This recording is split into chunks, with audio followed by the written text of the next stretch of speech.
ঘন কুয়াশার কারণে ৪ ঘন্টা পর পাটুরিয়া দৌলতদিয়া এবং আরিচা কাজিরহাট নৌ রুটে ফেরি চলাচল শুরু। বিস্তারিত জানাতে সরাসরি যুক্ত হচ্ছেন সহকর্মী আব্দুল আলিম। আলিম, বর্তমান পরিস্থিতি কি সেখানে আমাদেরকে জানাবেন।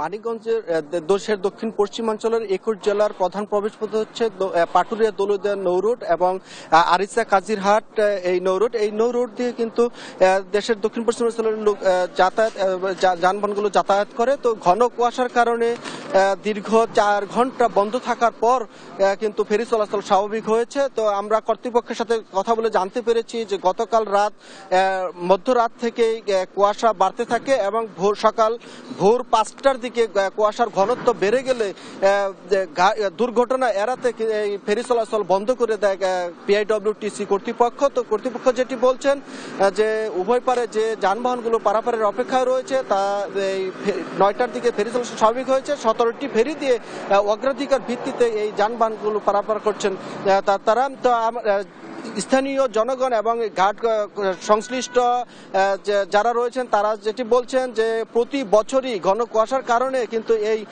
পাটুরিয়া দৌলতদিয়া এবং আরিচা কাজিরহাট নৌ রুটে ফেরি চলাচল বন্ধ হয় এবং এর আগে কিন্তু এই ফগ লাইট মানে এই ঘন কুয়াশার মধ্যে যে মার্কিং লাইট সেই লাইটের একটি প্রকল্প হাতে নিয়েছিল, সেটির আলোর মুখ দেখেনি। তো তারা যেটি বলছেন যে সংশ্লিষ্ট কর্তৃপক্ষ যেন ভালো মানের ফগ লাইটের ব্যবস্থা করেন যাতে এই নির্বিঘ্নে এই ফেরিঘাট সচল থাকে, তার দাবি জানিয়েছেন। তো আমরা এ বিষয়ে কথা বলেছি ডব্লিউটিসির যে ম্যানেজার আব্দুল্লাহ রয়েছেন তার সাথে। তিনি যেটি বলছেন যে এই ঘাট এলাকাতে এই যানবাহন যেগুলো পারাপারের অপেক্ষা রয়েছে তারা সেগুলো অতি দ্রুত পারাপার করবেন, সেই জন্য ১৭টি ফেরি তারা রেডি রেখেছেন।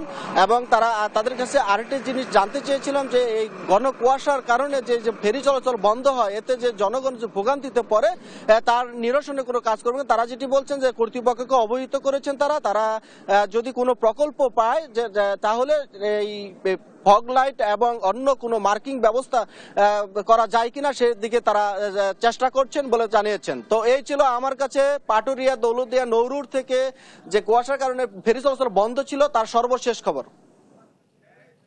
আলিম, আপনাকে ধন্যবাদ।